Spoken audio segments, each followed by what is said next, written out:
What's up, boys and girls? David here with Solid X State. Got a little subject matter I'd like to talk about.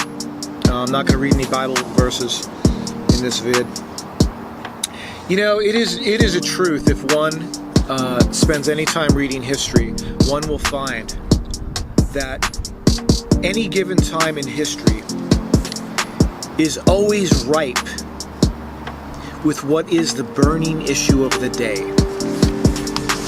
Any given time in history is always ripe with what is the burning issue of the day.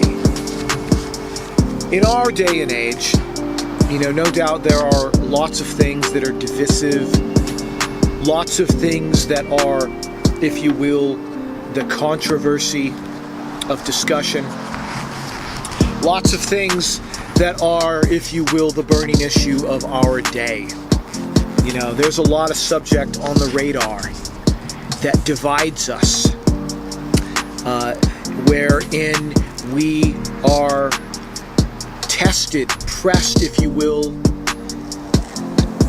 in the furnace, that we may prove what it is that we stand for, and that it may be found, that it may be discovered, you know, what are those things that we stand for and what are their merits, that we may defend our beliefs, and that we may find ultimately if what we stood for was real, if what we stood for was true, if what we stood for was echoed back to us by reality, if reality was in agreement, if the cosmos, if you will, nodded its head in agreement and said, yeah bro, we're down. So what I'm going to be talking about in this video, in short, hopefully, is abortion, pro-choice, pro-life, pro-choice. Where do you stand? And there's two things I'd like to say. Two things. First of all, actually there's three things I'd like to say. First of all, listen to the vid, tell me what you think in the comments. I'd like to hear what people have to say about this. Two things, the remaining two things I have to say. One may look at the discussion of pro-choice versus pro-life. One may look at the discussion in context of what are the implications if I am right? What are the implications if I am wrong? So let's look at it like this. I personally am pro-life.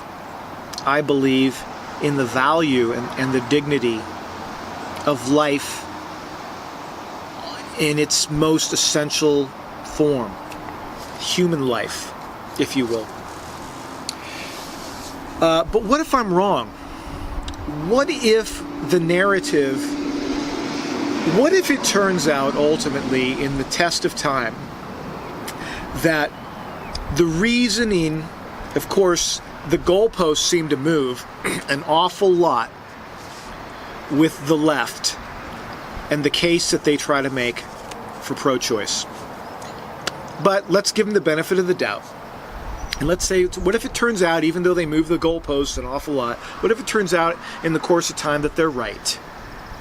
And that the real issue is that issue that was unpackaged in Roe versus Wade, that issue of privacy, of a person's privacy, and that one has a right to privacy therein, a woman's choice in what she does with her body, right? This is the language, this is the narrative. This is the reasoning at hand that is being presented. If it turns out that this ultimately sides is weighted with truth, what does that mean? If it turns out that I am wrong in my pro-life assessment of reality, if it turns out that I am wrong and that the pro-choice regime has the weight of truth on its side, what does that mean then? What does that mean? That means that I am guilty of infringing upon others' right to privacy, as was argued in Roe versus Wade. This, when people say that there is a constitutional right, this is what they're referring to, a right to privacy. Okay? So if I'm wrong, then I am guilty of infringing upon others' right to privacy. But if I'm right, if it turns out that in the course of time, that the burden of truth rests with my cause and with my philosophical objectification of reality, if that way in which I have reasoned, in which the pro-life camp, if it turns out that the reasoning and the merits and the substance of the pro-life message, if it turns out that truth falls on this side of the fence, on the pro-life side of the fence, then what that would mean is that those who advocate for pro-choice, it would mean that in the course of time they are found to be guilty of murder and advocating of murder. This is really what we're talking about. You know, if you take your dog out to the back 40 and put a bullet in his head, that's not murder. You're euthanizing the animal for whatever reason that you might. You know, if you're hunting and you kill so that you can eat, that's not murder. But if you kill another human being, that is what murder is the definition of. To take the life of another independent individual, autonomous individual, human life, to rob them of their life. This is what murder is. If it turns out that the pro-life narrative is true, then those who are opposed to pro-life are pro-murder.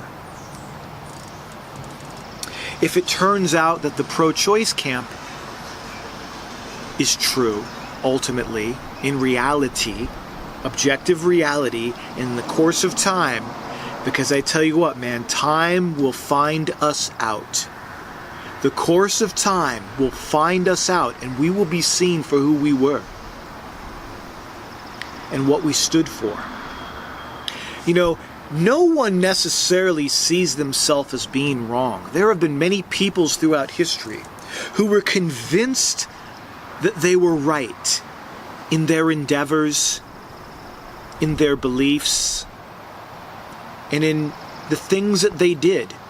But in hindsight, we have the pleasure of looking back and casting judgment and seeing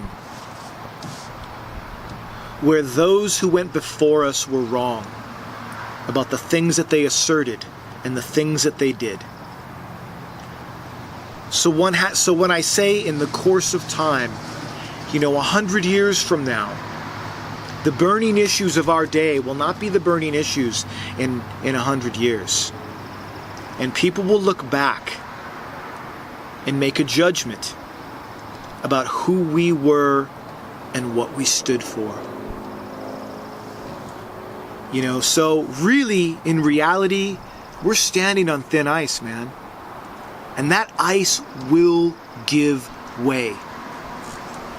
And when we fall beneath the waves, we will find what world it is that we swim in. What world it is that will life be an agreement? Will life reflect back to us an agreement? Will be an agreement when we go under? What will we find that we were?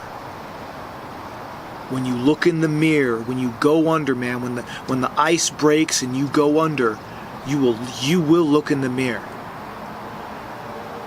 And life will show you what you were made of and what you stood for. God bless, man.